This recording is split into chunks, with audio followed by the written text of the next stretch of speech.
Hello, welcome to my channel প্রবাসী বাঙালি। বেগুন ভর্তা আমরা কিন্তু অনেকভাবেই খেয়েছি, বাট আজকে আমি যেভাবে বেগুন ভর্তা বা বেগুন পোড়া করব, একবার অন্তত সেভাবে খেয়ে দেখার জন্যে আমি অনুরোধ করলাম। যারা বেগুন খায় না, খেতে ভালোবাসে না, তারাও খাবে। এখানে 3টে বেগুন নিয়ে নিয়েছি। এটার মধ্যে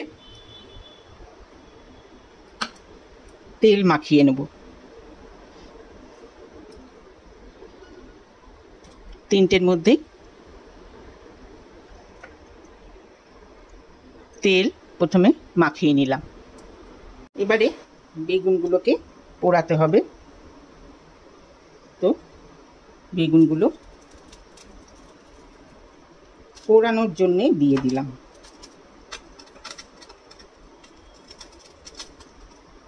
বেগুনটা পোড়া দিয়ে দিয়েছি। এখানে বেশ কিছু ইনগ্রেডিয়েন্ট লাগবে। 2টো পেঁয়াজ নিয়ে নিয়েছি, এরকম ছোট ছোট চৌকো করে। এইখানে আদা নিয়ে নিয়েছি, প্রায় 2 কড়া মতো, একটু মোটা আদা, একদম কুচি করে নিয়েছি। অর্ধেকটা গাজর, সেটাও কুচি করেছি। একটা ক্যাপসিকাম, সেটাও কুচি করেছি। আর 2টো টমেটো, সেটাও কুচি করেছি। এখানে রয়েছে 2টো কাঁচা লঙ্কা। এইখানে রয়েছে কিছু পনির, সেটাও কিন্তু এরকম ছোট ছোট কিউব করে কেটে নিয়েছি। এবারে বেগুনটা একটু উল্টে পাল্টে দিতে হবে, যাতে সব দিকটাই ভালো করে পোড়া হয়।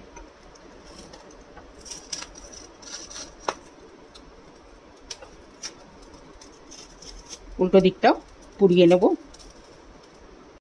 বেগুনগুলো খুব ভালো করে পোড়ানো হয়ে গেছে। এবারে এটাকে তুলে নিয়ে একটু ঠান্ডা করে খোসাগুলো আগে ছাড়িয়ে নেব। এবারে একটা কড়াই বসিয়ে দিয়েছি, দিয়ে দেব সাদা তেল। রান্নাটা করব সাদা তেলে। তেলটার মধ্যে দিয়ে দেব অল্প একটু সল্ট, দিয়ে পনিরগুলোকে আগে একটুখানি ভাজা করে নেব।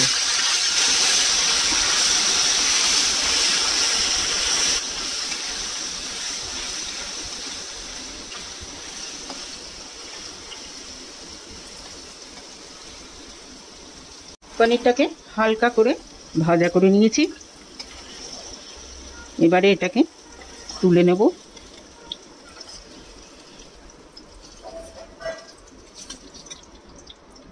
এবারে তেলের মধ্যে দিয়ে দেব পেঁয়াজ, আদা, গাজর, কাঁচা লঙ্কা। এই পুরোটাই, ক্যাপসিকাম আর টমেটো বাদে বাকি সবগুলোই দিয়ে দেবো। দিয়ে এটাকে এবারে ভাজবো। গাজরটা খুব ছোট ছোট পিস করা, সুতরাং এটাকে ভাজলেই কিন্তু গাজর নরম হয়ে যাবে। পেঁয়াজটা হালকা করে ভাজা হয়ে গেছে। এবারে দেবো এটাতে টমেটো, আর দেবো এটার মধ্যে একটুখানি নারকেলটা দিয়েও ভাজবো, তাতে ভাজা নারকেলের একটা গন্ধ বেরোয়।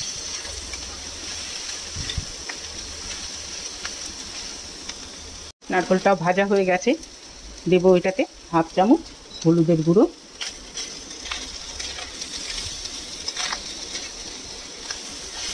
মিক্স করে দেবো। এবারে দেবো এটার মধ্যে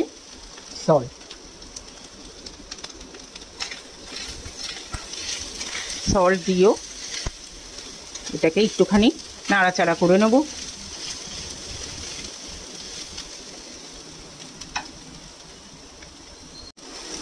এবারে দেবো এটার মধ্যে এই বেগুন পোড়া, খোসাগুলো সব ছাড়িয়ে নিয়েছিলাম।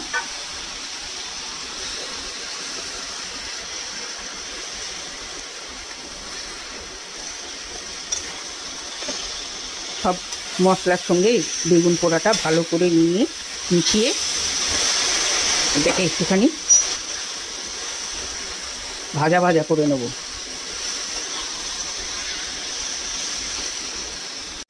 খুব ভালো করে এটা নাড়াচাড়া করে নিয়েছি। যদি কারো ঝাল বেশি খেতে হয় তাহলে এটার মধ্যে গুঁড়ো লঙ্কা দিতে পারে। এবারে এটার মধ্যে দেব ক্যাপসিকাম। ক্যাপসিকাম দিয়েও আবার কিছুক্ষণ নাড়াচাড়া করব, তবে বেশি করব না। ক্যাপসিকামটা কিন্তু একটু ক্রাঞ্চি থাকবে, খেতে ভালো লাগে তাতে। মিনিটখানেক নাড়িয়েছি, এবারে দিয়ে দেব এই পনিরগুলো। পনিরগুলো মিক্স করব, আর লাস্টে দিয়ে দেব ধনে পাতা।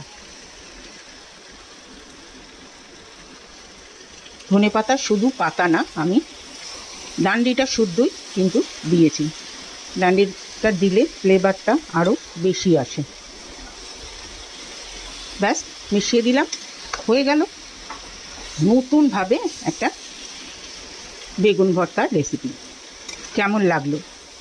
যদি ভালো লেগে থাকে তাহলে অবশ্যই কমেন্ট বক্সে জানাবেন, লাইক করবেন, শেয়ার করবেন ফ্রেন্ডস অ্যান্ড ফ্যামিলিদের সঙ্গে, সাথে আমার চ্যানেলটিকে সাবস্ক্রাইব করতে ভুলবেন না। আজকে তাহলে চলি, নেক্সট দিন আরেকটা এরকম মজাদার খাবার নিয়ে আসবো। সবাই ভালো থাকবেন, সুস্থ থাকবেন।